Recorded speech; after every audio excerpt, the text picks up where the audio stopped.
అనంతపురం జిల్లా గుంతకల్లులోని రవాణా శాఖ అధికారి రాజాబాబు ఆధ్వర్యంలో జాతీయ రహదారి భద్రతా మాసోత్సవాలు జరిగాయి. ఈ సందర్భంగా వాహనదారులకు అవగాహన కల్పించారు. మద్యం సేవించి కాల్ మాట్లాడుతూ వాహనాన్ని నడపకూడదు అన్నారు. వాహనాల మధ్య దూరం పాటిస్తూ జాగ్రత్తగా ఓవర్టేక్ చేయాలని సూచించారు. మన మీద మన కుటుంబం ఆధారపడి ఉంటుందని గుర్తుంచుకొని వాహనాన్ని నడపాలని రాజాబాబు కోరారు.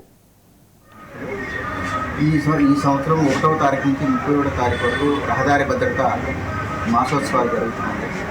ఈ మాసోత్సవాల సందర్భంగా 1 నుంచి 30 వరకు రోజుకు ఒక ప్రోగ్రాం తప్పున ఏదో ఒక ప్రోగ్రాం చేయవలసిందిగా ఆంధ్రప్రదేశ్ రవాణా శాఖ నుంచి వచ్చి దాని సందర్భంగా మేము ప్రతిరోజు ఏదో ఒక కార్యక్రమం అనేటటువంటిది రహదారి భద్రత పైన ఒక కార్యక్రమం అనేటటువంటిది మేము చేస్తున్నాం. ఆ సందర్భంగా ఈరోజు కూడా ఇక్కడ మన ఆఫీస్ దగ్గర ద్విచక్ర వాహనదారులకి మరియు 4 చక్రాల వాహనదారులకి నడిపే వాళ్ళకి ఇక్కడికి టెస్టులకు వచ్చిన వాళ్ళకి వీళ్ళందరికీ రహదారి భద్రత నియమాల మీద చెప్పడం అనేటటువంటిది జరిగింది.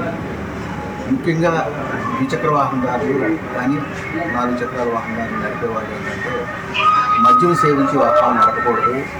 ద్విచక్ర వాహనదారులు హెల్మెట్ కంపల్సరీ ధరించాలా, మరియు కారు నడిపే వాళ్ళు సీటు బెల్ట్ అనేటటువంటిది ధరించి నడపాలా. మద్యం సేవించి పొరపాటును కూడా వాహనం